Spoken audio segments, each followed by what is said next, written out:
మొదటి రాజుల గ్రంథము 22వ అధ్యాయము.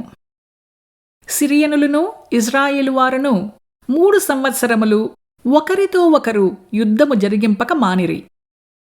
3వ సంవత్సరమందు యూదా రాజైన యెహోషాపాతు బయలుదేరి ఇజ్రాయేలు రాజునొద్దకు రాగా, ఇజ్రాయేలు రాజు తన సేవకులను పిలిపించి, రామోత్గిలాదు మనదని మీరెరుగుదురు. అయితే మనము సిరియా రాజు చేతిలో నుండి దానిని తీసుకునక ఊరుకున్నామని చెప్పి, యుద్ధము చేయుటకు నాతో కూడా నీవు రామోత్గిలియాదుకు వచ్చెదవా అని యెహోషాపాతును అడిగెను. అందుకు యెహోషాపాతు, నేను నీవాడనే, నా జనులు నీ జనులే, నా గుర్రములను నీ గుర్రములే అని ఇశ్రాయేలు రాజుతో చెప్పెను.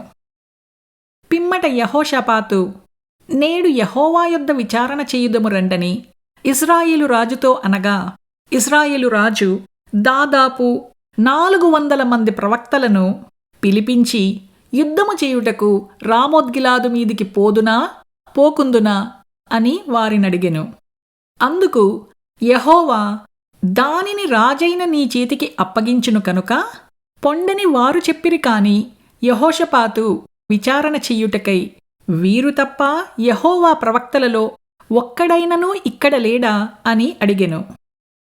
అందుకు ఇజ్రాయేలు రాజు, ఇవ్లు కుమారుడైన మికాయా అను ఒకడున్నాడు. అతని ద్వారా మనము యెహోవా యొద్ద విచారణ చెయ్యవచ్చును కాని అతడు నన్ను గూర్చి మేలు ప్రకటింపక కీడే ప్రకటించును.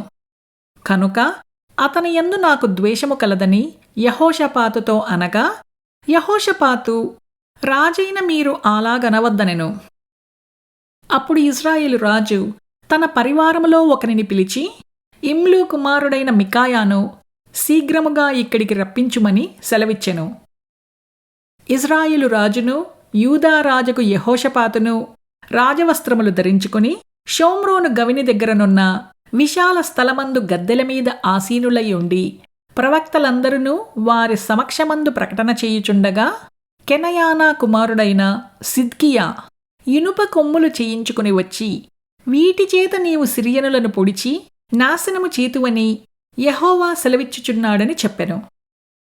ప్రవక్తలందరూ ఆ చొప్పుననే ప్రకటన చేయుచు, యెహోవా రామోత్గిలాదును రాజువైన నీ చేతికి అప్పగించును కనుక నీవు దానిమీదికి పోయి జయమొందుదువు అని చెప్పిరి.